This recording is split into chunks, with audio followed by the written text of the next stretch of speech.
Hello friend, welcome back to my channel Asha kitchen অফিসিয়ালে তোমাদের সবাইকে স্বাগত। আজকে আমি ট্যাংরা মাছের ঝাল করব আলু টমেটো দিয়ে, তোমাদের সঙ্গে শেয়ার করব। তো চলো রান্নার ভিডিওটা শুরু করি।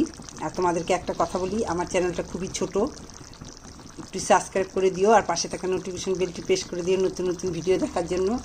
আর আমার রান্নাবান্না যদি ভালো লাগে তো একটা লাইক কমেন্ট অবশ্যই করো। তো চলো রান্নাটা শুরু করি।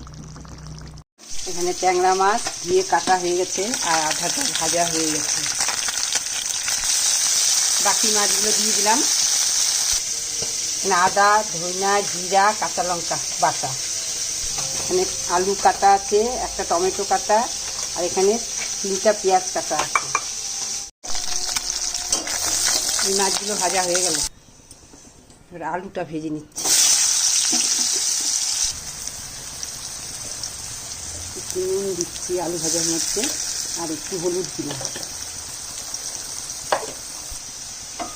আলু ভাজা হয়ে গেছে,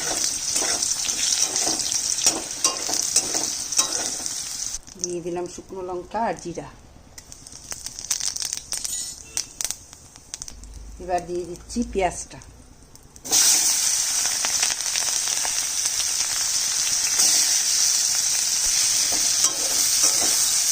পেঁয়াজটা লাল করে ভাজবো।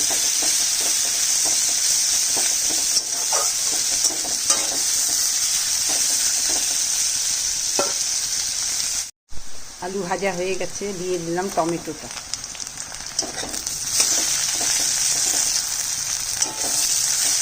টমেটো একটু ভাজবো, তারপর মশলাটা দিব। টমেটোটা নরম হয়ে গেছে, এখানে জিরা, আদা, ধনিয়া আর কাঁচা লঙ্কা বাটাটা দিয়ে দিলাম।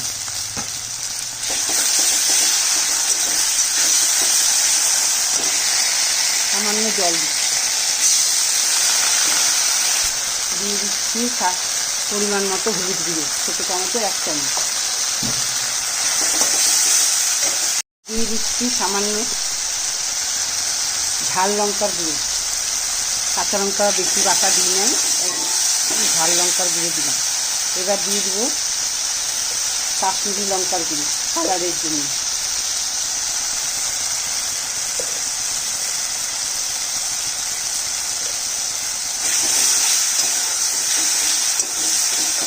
সামান্য জল দিচ্ছি, মশলা দিয়ে বাটিটা দিয়ে জলটা দিয়ে দিলাম। ভাজা আলুটা দিয়ে দিলাম।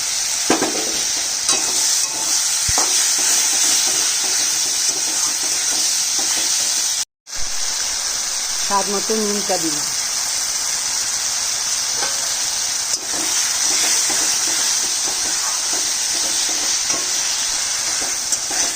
আর 2 মিনিট মতো কষাবো, একটু জল দিয়ে দিলাম। ভাজা মাছটা দিয়ে দিলাম।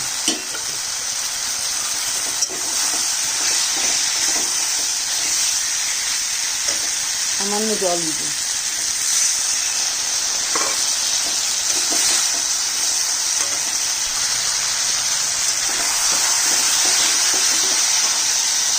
দিয়ে দিচ্ছি জল, কষানো হয়ে গেছে। আলুটা বলবে একটু জল দিতে হবে।